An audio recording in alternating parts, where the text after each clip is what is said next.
ඉතින් යාළුවනේ ඔන්න අද ජය වේවා කියලා ප්‍රාර්ථනා කරමින් ඕගොල්ලොන්ට වෙල්ඩොක් ඉලෙක්ට්‍රොනික් වෙතින් වෙල්ඩින් ශේෂ්ත්‍රයේ වෙල්ඩින් ලෝකයේ මැෂින් සම්බන්ධව අදත් සුපිරිම වීඩියෝ එකක් අරගෙන ඇවිල්ලා තියෙනවා.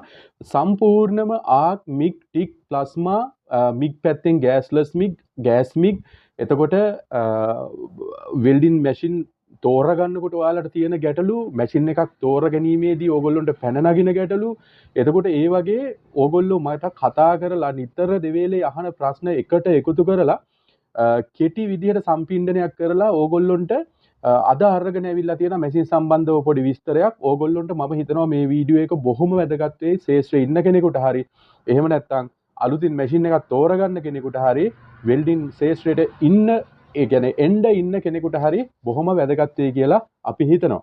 ඉතින් යාළුවනේ ඔන්න මුලින්ම අදත් අපි ඕගොල්ලොන්ගෙන් චූටි ඉල්ලීමක් කරනවා. ඕගොල්ලෝ තවමත් වෙල්ඩොක් ඉලෙක්ට්‍රොනික් අපේ YouTube නාලිකාව subscribe කරලා නැත්නම් අපිව subscribe කරන්න. bell icon all කරලා තියාගත්තොත් ඔයාලට හැමදාමත් මේ වගේ වීඩියෝ නරඹන්න පුළුවන් වෙනවා. ඉතින් යාළුවනේ වැඩි කතා බහක් නැතුව අපි ඉක්මනට වීඩියෝ එකට යන්.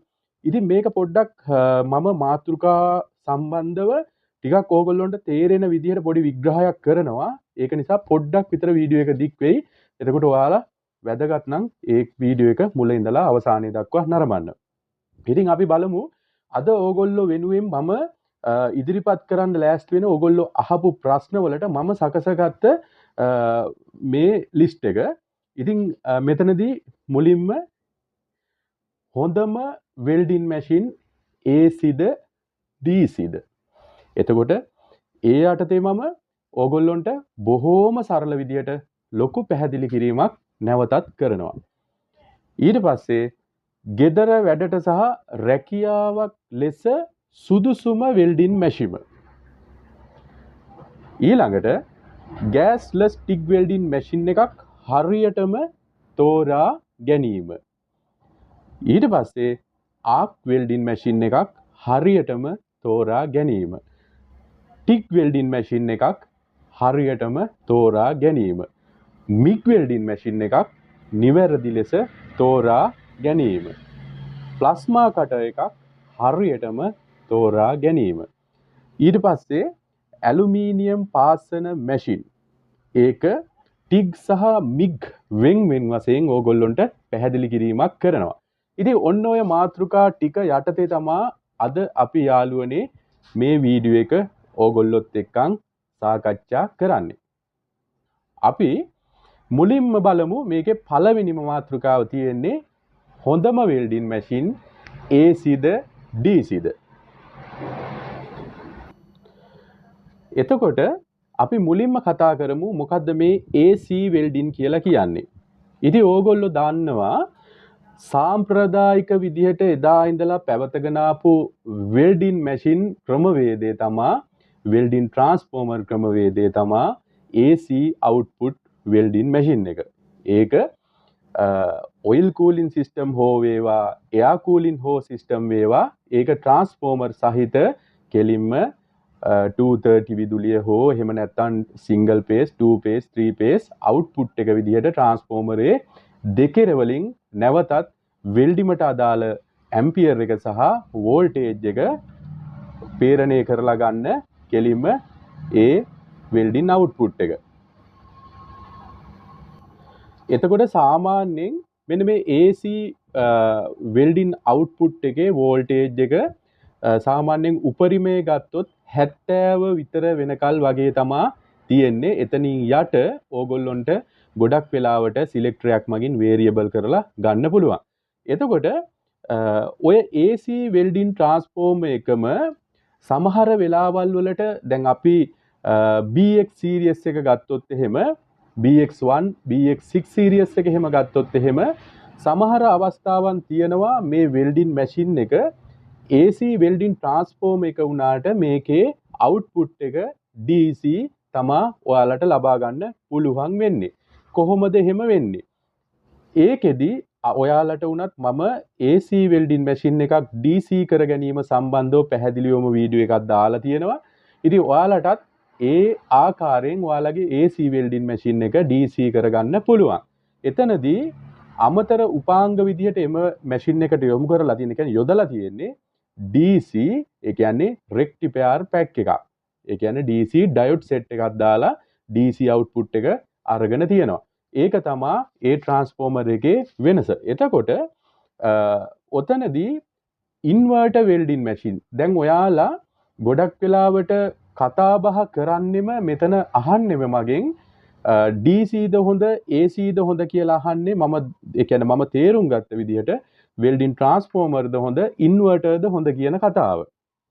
ඉතින් යාළුවනේ welding ශාස්ත්‍රයේ ඕගොල්ලෝ දන්නවා චුට්ටක් මුලට ගියොත් එහෙම අපි ගමු oil cooling system එක සහිත welding machine එක. ඉතින් මේ වගේ welding machine ගොඩාක් අය දැනටත් අපි වගේම වයස welding machine තවත් දාවන තත්ත්වයේ තියෙනවා. ඉතින් ඒකෙදි ඇත්තටම ඔයාලට රළු ඒ කියන්නේ ගොඩාක් රළු welding ඒ කියන්නේ එහෙම නැත්නම් ඔය අපවිත්‍ර වෙච්ච welding ගොඩාක් ඔය ඝන යකඩ පාස්සන තැන්වලදී ඒ වගේ මැෂින් වලින් ඕගොල්ලොන්ට පාස්සන්න පුළුවන් කිසි ගැටලුවක් නැහැ. ඒ කියන්නේ යකෙක් වගේ ගහගෙන යන්න පුළුවන්. හැබැයි වෙල්ඩිම වදින්නේ AC රිදම් එකට. එතකොට මේකේ තියෙන ලොකුම අවාසියක් තමයි ඔයාලට මේක තැනකින් තැනකට ප්‍රවාහණය කරන්න ගියත් එහෙම නැත්නම් විදුලි පිරිවැය ගත්තත් මේක ලොකු අලාභයක්. ඉතින් ගොඩාක් විදුලිය පුච්චනවා. ඒ වගේම තැනකට ප්‍රවාහණය කරන්න බෑ. හේතුව අනිත් එක දැන් වහලයක් වගේ අපේ ගාන යාළුවෙක් ඉන්නවා නම් ඒ වගේ උඩ වැඩවලට වගේ මේකේ අවාසි තියෙන්න පුළුවන්. හැබැයි මම මේ කතා කරේ AC welding transformer එක ගැන. එතකොට DC welding machine වලදී ඔයාලා ගොඩක් වෙලාවට කල් පැවැත්ම ගැන හිතනවා නම් ඉතින් ඔයාලා සාමාන්‍යයෙන් ඔයාලගේ අවශ්‍යතාවයට ඔයාලගේ කියන්නේ ඉන්වර්ටර් සිස්ටම් එකක් කියලා කියන්නේ මේ වෙල්ඩින් ශාස්ත්‍රයේ දැන් ඇවිල්ලා තියෙන ඒ කියන්නේ ලාස්ට් අප්ඩේට් එක. ඒ කියන්නේ වෙල්ඩි ඔයා දන්නවා මොබයිල් සෙල්ෆෝන් එකක් ගත්තත් ඒක කාලෙන් කාලෙට අප්ඩේට් වෙවි ඉදිරියට යනවා. එතකොට දැන් වෙල්ඩින් ශාස්ත්‍රය ගන්නකොට ඉන්වර්ටර් තත්ත්වයට පත් වුණා. ඉතින් ඉන්වර්ටර් සිස්ටම් එකක් ඉස්සරළම MOSFET ආවා. ඊට පස්සේ IGBT ආවා. ඊට පස්සේ IGBT මොඩියුල් වලට ගියා. ඉතින් ඔය වගේ අප්ඩේට් වෙවි යනවා. එතකොට මෙතන DC ඉන්වර්ටර් වෙල්ඩින් මැෂින් එක තියෙන වාසිය තමයි ඔයාලට බොහොම අඩු විදුලි පිරිවැයක් තමයි මේකෙන් ඒ කියන්නේ පුච්චලා දාන්නේ. විදුලි බිල බොහොම අඩුයි. හැබැයි මේකේ කල් පැවැත්ම අඩුයි කියන තැනට කට්ටිය ඇවිල්ලා තියෙන්නේ ඕගොල්ලෝ නිතරම මේ ඉන්වර්ටර් වෙල්ඩින් මැෂින් වල තමන්ගේ ජොබ් එකට අදාළව සුදුසුම වෙල්ඩින් මැෂින් එක තෝරගන්නේ නැති නිසා. ඒකට හේතුව තමයි ඕගොල්ලෝ වෙළඳපළට ගියාට පස්සේ ඕගොල්ලොන්ට මම වීඩියෝ ඇති තරම් කරලා තියෙනවා. ඕගොල්ලෝ වෙල්ඩින් මැෂින් එකක් තෝරගන්නකොට සමහර වෙලාවට ඔයාලා කරන්න බලාපොරොත්තු වෙන්නේ මහා පරිමාණ වැඩක්. නමුත් ඔයාලා කඩේට ගිහිල්ලා ඉල්ලන්නේ ගෙදර දොරේ පාවිච්චි කරන්න වෙල්ඩින් මැෂින් එකක්. ඉතින් ඒ වගේ අවස්ථාවන් වලදී ඕගොල්ලෝ දන්නවා ඕගොල්ලොන්ට මම කියලා තියෙනවා ඉන්වර්ටර් වෙල්ඩින් මැෂින් එකක ඕගොල්ලෝ සාමාන්‍යයෙන් ගෙදර දොරේ පාවිච්චි කරන වැඩවලට නම් ඉන්වර්ටර් වෙල්ඩින් මැෂින් වල සාමාන්‍ය IGBT දෙකක් ඇවිල්ලා අවුට්පුට් ඩයෝඩ් තුනක් විතර ඇවිල්ලා කැපැසිටර් බෑන්ක් එක 680න් දෙකක් විතර ආපු ඒ වගේ 12 කූරෙන් ඔයාගේ ගෙදර දොරේ වැඩපළ කිසි ගැටලුවක් නැතුව කරගෙන යන්න පුළුවන් කියලා. හැබැයි ඔයාලා A level එකේ තියෙන මැෂින් එකකින් වැඩපළක් විදිහට කරගෙන යනවා නම් 10 දැන් 12 කූරට කියලා ඕගොල්ලෝ වෙල්ඩින් මැෂින් එක මිලදී අරගෙන පෑස් වෙනවා කියලා 10 කූර 8 කූර දිගටම ගහන්න ගියපුවාම ඔය පෑස් වෙනවානේ ගහලා දානවා කියලා ගහපු ගමන්ම බෝඩ් එකේ ඉඳලා බර්න් වෙලා ඇතුළේ තියෙන උපාංගත් පුච්චගෙන යනවා. ඉතින් එතනදී ඔයාලා ජොබ් එකක් විදිහට කරනවා නම් ඔයාලා ඝනයකට පාස්සනවා නම් 10 8 වගේ කූරු වලින් දිගටම පාවිච්චි කරනවා නම් ඉතින් ඕගොල්ලෝ ඒක ඉන්ඩස්ට්‍රියල් ටයිප් එකට අදාළ ඉන්වර්ටර් වෙල්ඩින් මැෂින් එකක් තෝරගන්න ඕනේ. එතනදීත් මම හොඳ වෙල්ඩින් මැෂින් ගැන ඕගොල්ලොන්ට සාකච්ඡා කරලා තියෙනවා. හොඳ වෙල්ඩින් මැෂින් මොනවද කියලා ඕගොල්ලොන්ට පෙන්නලා දීලා තියෙනවා. සාමාන්‍යයෙන් සිංගල් පේස් එකේ නම් 3 බෝඩ් ආපු හොඳ වෙල්ඩින් මැෂින් තියෙනවා. ඉතින් මම මගේ වීඩියෝ ලිස්ට් එකට ගිහිල්ලා බැලුවොත් ඔයාලට ඕනේ තරම් මම කරපු වීඩියෝ හොයාගන්න පුළුවන්. එතකොට දැන් ඔය මම කරේ ඕගොල්ලොන්ට පොඩි පැහැදිලි කිරීමක්. එතකොට මෙතන AC වෙල්ඩිමක සහ DC වෙල්ඩිමක වෙනස ගත්තහම දීර්ඝ වශයෙන් ඔයාලට ඒ වෙනස දැනගන්න අවශ්‍ය නම් AC සහ DC අතර වෙනස කියලා මම වීඩියෝ එකක් කරලා තියෙනවා ඒක බලන්න. සරලව කිව්වොත් ලෝකේ තියෙන හොඳම වෙල්ඩිමක් නිපදවන හොඳම වෙල්ඩිමක් ගහන්න පුළුවන් මැෂින් එක තමයි DC වෙල්ඩින් මැෂින් එක. ඒක ට්‍රාන්ස්ෆෝමර් ටයිප් හෝ ඉන්වර්ටර් ටයිප් වෙන්න පුළුවන්. එතකොට ට්‍රාන්ස්ෆෝමර් ටයිප් නම් ඒක DC රෙක්ටිෆයර් යොදලා අවුට්පුට් එක DC අරන් නම් ඒකත් DC තමයි. එතකොට ඔතනදී ප්‍රධානම වාසිය වෙල්ඩින් පෙනෙට්‍රේෂන් එක කියන්නේ වෙල්ඩිමක යකඩේ පසා කරගෙන ඒ කියන්නේ ඇතුළට කිඳා බහින ප්‍රමාණය DC වෙල්ඩින් වල AC වෙල්ඩින් වලට වැඩිය වැඩි. ඉතින් දීර්ඝ වශයෙන් ඔයාලට අවශ්‍ය නම් මගේ අනිත් වීඩියෝ එක බලන්න. එතකොට මෙතනදී ඕගොල්ලෝ කරන ජොබ් එක අනුව ඕගොල්ලොන්ට අවශ්‍ය හරිම වෙල්ඩින් මැෂින් එක තෝරගන්න. ඉන්ඩස්ට්‍රියල් ටයිප් එකේ ඉන්වර්ටර් සවුත්තුයි කියලා කියන්න කිසිම හේතුවක් නැහැ. හේතුව තමයි ඒ වෙනුවට ඒ කියන්නේ ඉන්ඩස්ට්‍රියල් පැත්තටත් ඝනයකට පාස්සන්න මිලි 10 12 වුණත් පාස්සන්න 8 කූරු 6 කූරු පාස්සන්න උනත් ඕනේ තරම් වෙල්ඩින් මැෂින් වෙළඳපොලේ තියෙනවා. හැබැයි මිල අධිකයි. එතකොට හරියටම ඕගොල්ලෝ හරි මැෂින් එක ඔයාගේ ජොබ් එකට අදාළව තෝරගන්න. රයිට්. එතකොට මම මුලින්ම කිව්වා මේ වීඩියෝ එක ඕගොල්ලෝ අහලා තියෙන ප්‍රශ්න වලට මම උත්තර දෙනවා වගේම තව කෙනෙකුට මේක දැනගන්න ඕනේ නිසා එක ප්‍රශ්නයක් ඇතුලේ ඕගොල්ලෝ අහපු ප්‍රශ්න 10කට විතර මම පිළිතුරු සපයන්න තමයි මේක කොට කරලා තියෙන්නේ. ඉතින් අපි යන් ඊළඟ මාතෘකාවට. ඊළඟට මගේ මාතෘකාව gedara වැඩස සහ රැකියාවක් ලෙස සුදුසුම මැෂින් එක. දැන් ඒක ප්‍රශ්නේ ඕගොල්ලෝ දැන් මම ඒක ප්‍රශ්නයක් විදියට ඇහුවා ඔයාලට ඉදිරිපත් කළත් දැන් ඔය ප්‍රශ්නෙටත් පිළිතුර මුල්ම ටික හරියට ඕගොල්ලෝ අහගෙන හිටියනම් ඕගොල්ලොන්ට අවබෝධයක් එනවා. ඉතින් තව පොඩ්ඩක් ඒක සරල කරන්න ඕන නිසා මම ප්‍රශ්නයක් විදිහට ගත්තා. ඔයාලා ගෙදර වැඩට මැෂින් එකක් තෝරගන්නවා නම් සාමාන්‍යයෙන් IGBT දෙකක් ආපු කැපැසිටර් බෑන්ක් එක 680 වගේ කැපැසිටර් දෙකක් තියෙන ඒ වගේ සාමාන්‍ය වෙල්ඩින් මැෂින් එකක් වෙළඳපොලේ රුපියල් 20000ක වගේ රේන්ජ් එකට යන වෙල්ඩින් මැෂින් වල කිසි ගැටලුවක් නැහැ. ඔය 12 කූරෙන් ඔයාලා ගෙදර තියෙන පොඩි වැඩ කරගන්න මේ මැෂින් එක සුදුසුයි. එතකොට 12 කූරෙන්ම ඕගොල්ලෝ ජොබ් එකක් විදිහට වෙල්ඩින් මැෂින් එකක් හොයනවා නම් ඕගොල්ලෝ අනිවාර්යෙන්ම IGBT 4ක් ආපු ඒ වගේම කැපැසිටර් බෑන්ක් එක අඩුම කැපැසිටර් 680න් 3ක් විතර ආපු ඕගොල්ලෝ මැෂින් එකක් තෝරගන්න. එතකොට ඕගොල්ලොන්ට කිසි ගැටලුවක් නැතුව මේ වැඩේ කරගන්න පුළුවන්.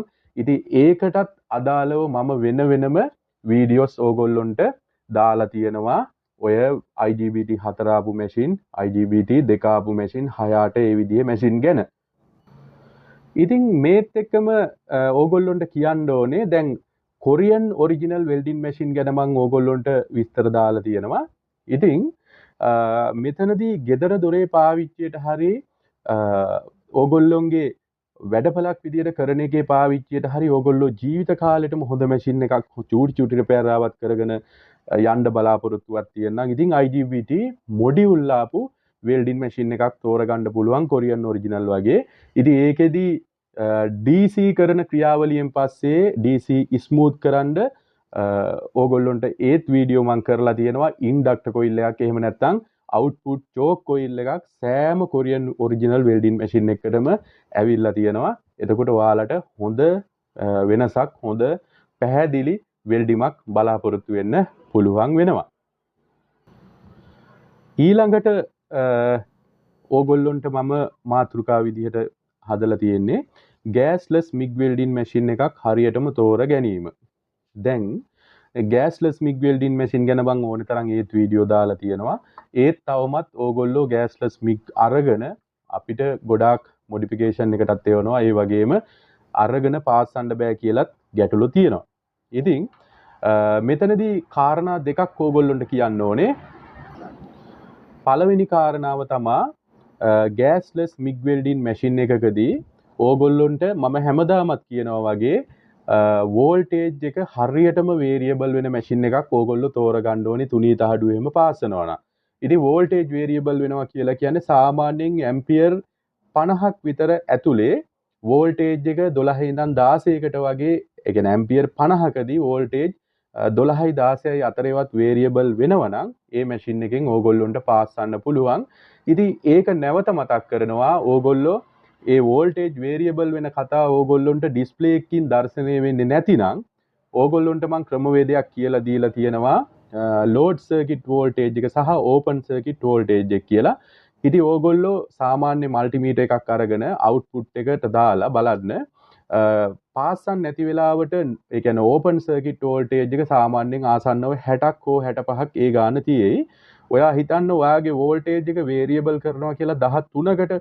ඉතින් ඔයා ටිගර් ප්‍රෙස් කරලා පාස් වෙන වෙලාවට මල්ටිමීටර් එකේ රීඩින් එක බැලුවොත් ඔයාට මල්ටිමීටර් එකේ රීඩින් එකේ වේරියබල් වෙච්ච වෝල්ටේජ් එක 13ක් 13.1ක් එහෙම පොඩි වෙනස්කම් වෙන්න පුළුවන්. පාස් වෙන වෙලාවට ඒ වෝල්ටේජ් එක 13කට අඩු වෙන්න ඕනේ ලෝඩ් සර්කිට් වෝල්ටේජ් එක. ඉතින් ඒ වෝල්ටේජ් එක හරියට වේරියබල් වුනේ නැත්නම් ඔයාට ගෑස්ලස් මිග් එකකදී කවදාවත් හරිම ප්‍රතිඵල ගන්න බැරි වෙලා යනවා. ඉතින් ඔය ඒ ප්‍රශ්නය රයිට්. ඊළඟට ආක් වෙල්ඩින් මැෂින් එකක් තෝර ගැනීම. ආක් වෙල්ඩින් මැෂින් එකක් තෝර ගැනීම ගැන අමුතුවෙන් ආයෙ සාකච්ඡා කරන්න දෙයක් නැහැ. දැන් මෙතනින් උඩට සාකච්ඡා කරපු වගෙන් ඔයාට අයිඩියා එකක් ගන්න පුළුවන්. රයිට්. ටිග් වෙල්ඩින් මැෂින් එකක් තෝර ගැනීම. ඉතින් අපේ channel එකේදී ඕගොල්ලොත් එක ටිකක් අඩුවෙන් කතා කරපු මාතෘකාවක් තමයි ටිග් වෙල්ඩින් මැෂින්. මොකද ටිග් වෙල්ඩින් මැෂින් ගැන වීඩියෝ දාලා තියෙනවා මම. ඉතින් ටිග් වෙල්ඩින් මැෂින් එකකදී ඕගොල්ලෝ දන්නවා අනිවාර්යයෙන්ම ටිග් එකක් අංග සම්පූර්ණවම ටිග් වෙල්ඩිමක් ගහන්න නම් අනිවාර්යෙන් ගෑස් ඉන්පුට් එකක් තියෙන්න ඕනේ. ආගන් තමයි ගොඩක් වෙලාවට භාවිතා කරන්නේ. ගොඩාක් ටිග් වෙල්ඩින් මැෂින් එක අපේ ලංකාවේ ගොඩාක් භාවිතා කරනවා ඇලුමිනියම් සහ සුදු යකඩ වලට. එතනින්දුයි සුදු යකඩ වලට තමයි වැඩිපුරම භාවිතා කරන්නේ. එතකොට ඔයාලා ටිග් වෙල්ඩින් මැෂින් එකක් තෝරගන්නකොට අනිවාර්යෙන් HF ක්‍රියාවලිය. ඒ කියන්නේ HF මම ටිග් වෙල්ඩින් මැෂින් එක HF සම්බන්ධවත් වීඩියෝ දාලා තියෙනවා බලන්න. එතකොට HF ක්‍රියාවලිය අනිවාර්යෙන්ම තියෙන්න ඕනේ. ඊට අමතරව හොඳම දේ තමයි අනිවාර්යෙන් ගෑස් වෑල් එක අනිවාර්යෙන් තියෙන්න ඕනේ. ගෑස් ඉන්පුට් එකක් දෙන්න ඕනේ. එහෙම නැත්නම් සීලින් ගෑස් එකක් නැත්නම් ඔයාලට ලස්සන ෆිනිෂින් සුදු යකඩ වෙල්ඩිමක් එහෙම නැත්නම් ටිග් වෙල්ඩින් අවුට්පුට් එකක් බලා ගන්න බෑ. ඉතින් ඔය ටින්කරින් කරන අපේ යාළුවන්ටත් තුනී තහඩු පාස්සන්න බොහොම වැදගත් වෙල්ඩින් මැෂින් එකක් තමයි ටිග් වෙල්ඩින් මැෂින් එක. ගොඩක් අය මේකේ තියෙන ප්‍රතිඵල ගන්න බලන්නේ නැත්තේ ඇත්තටම ගෑස් වලට වියදමක් යනවා. එතනින් ගියාම ඒකේ තියෙන අනිත් දේවල් වලට වියදම වැඩි කියනවා. ඒක නිසාම තමයි අඩුවට මැෂින් හොයන්නේ. ඉතින් ඔයාලා නිවැරදි වෙල්ඩිමක් ටිග් වෙල්ඩින් මැෂින් එකකින් ගහනවා නම් අනිවාර්යෙන් ගෑස් ඉන්පුට් එක සහ HF ක්‍රියාවලිය තියෙනවද කියලා අනිවාර්යෙන්ම ඔයාලට බලලා ගන්න පුළුවන්. එතනදී ඕගොල්ලෝ පල්ස් ටිග් එකක් ගන්නවා නම් ඕගොල්ලොන්ට ටිග් වෙල්ඩින් මැෂින් එකේ ලස්සන පල්ස් අවුට්පුට් එකක් ගන්න පුළුවන්. එතකොට අරට වැඩිය තවත් පොඩ්ඩක් මිල වැඩි වෙනවා. හැබැයි ඔයාලට කැමති රිදම් එකකට ඔයාලගේ වෙල්ඩිම ලස්සනට ගහන්න පුළුවන් වෙල්ඩින් මැෂින් එකක් තමයි පල්ස් ටිග් වෙල්ඩින් මැෂින් එක. ඉතින් පල්ස් ටිග් වෙල්ඩින් මැෂින් එක සම්බන්ධවත් මම වීඩියෝ දාලා තියෙනවා බලන්න. රයිට්. අපි ඊළඟ මාතෘකාවට යන් මිග් වෙල්ඩින් මැෂින් එකක් තෝර ගැනීම. අපි මුලින් කතා කරේ ගෑස්ලස් මිග් එකක්. අපි දැන් කතා කරන්නේ මිග් වෙල්ඩින් මැෂින් එකක්. එතකොට මිග් වෙල්ඩින් මැෂින් එකකදී නම් අනිවාර්යෙන් ගෑස්ලස් වගේ නෙමෙයි කතා කළා වගේම අනිවාර්යෙන්ම ගෑස් ඉන්පුට් එකක් තියෙන්න ඕනේ. එතකොට සාමාන්‍යයෙන් ඔරිජිනල් මිග් වෙල්ඩින් මැෂින් එකක් ඔයාලා හිතන්න 1.2 එතකොට 1.2 කූරෙන් දාන කම්බියෙන් ඕගොල්ලෝ මිලි 10 12 ප්ලේට් පාස් කරනවා නම් එතනදී අනිවාර්යයෙන්ම ඕගොල්ලොන්ට වෝල්ටේජ් එක වේරියබල් වෙන්න ඕනේ 17 සහ 17 16 නුත් පටන් ගන්න පුළුවන් 16 ඉඳලා 35ට 40 දක්වා ඇම්පියර් රේන්ජ් එකට අදාළව වැඩි වෙන්න ඕනේ. හැබැයි ගෑස් මිග් එකකදී අවම වෝල්ටේජ් එක 16කටවත් වේරියබල් වෙන්න ඕනේ. එතනින් එහාට ඕගොල්ලෝ සැලකිලිමත් වෙන්න ඕනේ වැදගත්ම කාරණාව තමයි මෝටර් කන්ට්‍රෝල් එක. ඒ කියන්නේ මෝටර් මැග්නිසම් එක. එතකොට සාමාන්‍යයෙන් ඔයාලා කිලෝ 5 රෝලකට ඩිසයින් කරපු මෝටර් කන්ට්‍රෝල් එකක් සහිත ඒ කියන්නේ පීඩරයක් සහිත මැෂින් එකකට එළියෙන් අඩැප්ටර් ගහලා වෙනම බ්‍රැකට් හදලා කිලෝ 15 රෝලක් දාලා කරකන්න ගියොත් මම දැකලා තියෙනවා මගෙන් අහලා තියෙනවා මම ඒකයි මේ උත්තර දෙන්නේ ඔයාලට නියම ප්‍රතිඵල ගන්න බෑ. කිලෝ 15ට යොදන මෝටර් ටෝක් එක වෙනයි. කිලෝ 15ට යොදන මෝටර් ටෝක් එක වෙනයි. 5ට 15ට වෙන වෙනම තමයි ඒ ටෝක් වලට අදාළ මෝටර් දාලා තියෙන්නේ. ඉතින් ඒ වෙල්ඩින් මැෂින් වල ඒ විස්තර ගැනත් මම වීඩියෝ දාලා තියෙනවා. ඒකත් බැලුවොත් ඔයාලට වෙන මේ ගැන ඉගෙන ගන්න පුළුවන්. ඉතින් වෝල්ටේජ් එක හරි ගියත් ඇම්පියර් එක හරි ගියත් මෝටර් කන්ට්‍රෝල් එකේ වයර් ප්‍රීඩින් එක වයර් එක ටෝච් එකෙන් එළියට එන ප්‍රමාණය හරියාකාරව ස්මූත් වුනේ නැත්නම් එතනදීත් ඔයාලට හරියට මිග් වෙල්ඩින් එකක් ගහගෙන යන්න බැරි වෙනවා. ඉතින් මිග් වෙල්ඩින් මැෂින් එකක් තෝරගන්නකොට ඔයාට ඔන්න ඔය කාරණා ටික කියන්නේ වෙනම වීඩියෝ දාලා තියෙනවා. ඕගොල්ලෝ ඒකත් බලන්න. ඊට පස්සේ ප්ලාස්මා කටර් එකක් තෝරගන්න එක. ඉතින් ප්ලාස්මා කටර් එකක් කියන්නේ මොකක්ද කියලා ඕගොල්ලොන්ට ප්ලාස්මා කටර් එකක් සම්බන්ධව වීඩියෝ තාම දාලා නැහැ. ප්ලාස්මා කටර් සම්බන්ධව ඉදිරියට වීඩියෝ එකක් දාන්නම්. ඉතින් සාමාන්‍යයෙන් ඕගොල්ලොන්ගේ කොම්ප්‍රෙෂර් එකෙන් කොම්පස්ට් එයා එක දීලා යකඩයක් කපන උපකරණයක්. එතනදී ඕගොල්ලෝ බොහොම වැදගත් දෙයක් ප්ලාස්මා කටර් එකක් තෝරගන්නකොටත් ඕගොල්ලොන්ගේ අවශ්‍යතාවයට අනුව ඒ කියන්නේ ඕගොල්ලොන්ට සාමාන්‍ය කට් 30 ඉඳලා කට් 120 ඔහොම කට් 30 40 60 80 100 120 ඔහොම තියෙනවා. එතකොට ඕගොල්ලෝ සාමාන්‍යයෙන් මිලි 3ක් වගේ කපන්න බලාපොරොත්තු වෙනවා නම් ඔයාට මිලි 3ක් 4ක් කපන්න බලාපොරොත්තු වෙනවා නම් ඔයාට කට් 40ක් වගේ හොඳටම ඇති. ඒකෙදි ඕගොල්ලෝ අනිවාර්යයෙන්ම ප්ලාස්මා කටවල පුළුවන් නම් ඔරිජිනල් ටයිප් එකේ 3 බෝඩ් දාපු ප්ලාස්මා කටර් එකක් ඕගොල්ලොන්ට හොයාගන්න පුළුවන් නම් බොහොම වැදගත්.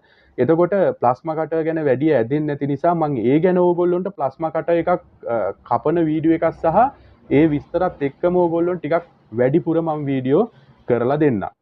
එතකොට යාළුවනේ ඊළඟ මාතෘකාව තමයි ඇලුමිනියම් පාස්සන මැෂිමක් තෝර ගැනීම. මේක බොහොම වැදගත් ඕගොල්ලොන්ට. ඕගොල්ලෝ ඇලුමිනියම් පාස්සන්න බලාපොරොත්තු වෙනවා නම් ඕගොල්ලොන්ට මැෂින් වර්ග දෙකක් තෝරගන්න පුළුවන්. එකක් ටිග් අනික මිග්. එතනදී ඕගොල්ලෝ ටිග් වෙල්ඩින් මැෂින් එකක් තෝරගන්නවා නම් ඕගොල්ලෝ අනිවාර්යයෙන්ම ACDC කියන ටිග් වෙල්ඩින් මැෂින් එකක් තෝරගන්න ඕනේ. ඉතින් ඒකේ ක්‍රියාවලිය සාමාන්‍ය ක්‍රියාවලියක් නෙමෙයි. ඉතින් ඔයාලගේ ඇලුමිනියම් කියන නන් පෙරස් කියන ලෝහය පාස්සන්න ඒක සාමාන්‍ය DC විදුලියකට බෑ. ඉතින් එතනදී අවුට්පුට් වෙන DC විදුලිය ඔයාලා එලියෙන් සකසන පැරාමීටර්ස් එකට ඒ කියන්නේ එලියෙන් සකසන ෆ්‍රීකවෙන්සි එකට අදාළව නැවත ඔසිලේට් කරලා අර DC ආපහු AC බවට පරිවර්තනය කරලා තමා ඒ ඇලුමිනියම් හරි විදිහේ මිග් වෙල්ඩින් ඒ කියන්නේ ටිග් වෙල්ඩින් එකක් ගහන්න වෙන්නේ. දැන් ඔයාලට ඒ ඇලුමිනියම් පාස්සන මැෂින් එකකුත් ළඟදිම අපි රිපෙයාර් එකට දැන් ඇවිල්ලා තියෙනවා. අපි වීඩියෝ එකක් කරන්නම් ටික දවසක් යයි.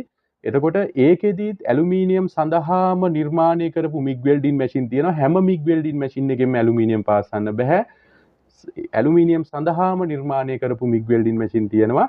ඒ සඳහාම ඕගොල්ලොන්ට ගන්න පුළුවන් සාමාන්‍යයෙන් ඔයාලා ඇලුමිනියම් පාස්සන්නේ මිලි 4-5 වගේ ප්ලේට් නම් එහෙම නැත්නම් ඔය හවුසින් පළුවා නම් මනම් පාස්සන්න වෙන කෙනෙක් නම් ඔයාලට ඇත්තටම ටිග් කියන කාණ්ඩයට ඇලුමිනියම් මැෂින් එක ACDC පල්ස් බැලන්සින් තියෙන මැෂින් එකක් බොහොම සුදුසුයි. සාමාන්‍යයෙන් ලොකු වැඩ. ඒ කියන්නේ ඇලුමිනියම් වල මිලි 10 වගේ ඝනයකට පාස්සන්න බලාපොරොත්තු වෙන කෙනෙක් ඉන්නවා නම් එයාලට සුදුසු ඇලුමිනියම් සඳහාම නිර්මාණය කරපු මිග් වෙල්ඩින් මැෂින්. ඉතින් තව අපිට වීඩියෝ ගොඩාක් කරන්න තියෙනවා ඉදිරියට. ඔය මැෂින් සම්බන්ධව ඕගොල්ලොන්ට මම ඉදිරියට වීඩියෝ දාන්නම්. ඉතින් යාළුවනේ ඕගොල්ලෝ මගෙන් මාසයක් විතර එක දිගටම අහපු ප්‍රශ්න එකට එකතු කරලා ඒ අතරේ ඕගොල්ලොන්ට තේරුම් ගන්න පුළුවන් විදිහට මම සරලව අද වීඩියෝ එකක් කළේ. පොඩ්ඩක් වීඩියෝ එක දික් වුණා. ඉතින් තව තියෙනවා කතා කරනවා නම් වීඩියෝ එක දික් වෙනවා. අපි ඉදිරියට මැෂින් එකෙන් මැෂින් එකට වීඩියෝ දාලා ඕගොල්ලොන්ට තව පොඩ්ඩක් වෙල්ඩින් මැෂින් ගැන ඉදිරියට දිගටම අවබෝධ කරලා දෙන්නම්. ඉතින් යාළුවනේ වෙල්ඩොක් ඉලෙක්ට්‍රොනික් ඔන්න අදත් ඕගොල්ලෝ වෙනුවෙන් ඉදිරිපත් කරපු වීඩියෝ එක මෙතනින් අවසానයි. ඉතින් අවසාන වශයෙන් උත් ඕගොල්ලෝ සියලුම දෙනාට ජයෙන් ජයම වේවා කියලා අපි ප්‍රාර්ථනා කරනවා. ඉතින් අවසාන වශයෙන් උත් පුංචි ඉල්ලීමක් කරනවා ඕගොල්ලෝ තවමත් වෙල්ඩොක් ඉලෙක්ට්‍රොනික් අපිව subscribe කරලා නැත්නම් අපිව subscribe කරන්න. bell icon all කරලා තියාගත්තොත් ඔයාලට හැමදාමත් මේ වගේ වීඩියෝ නරඹන්න පුළුවන් වෙනවා.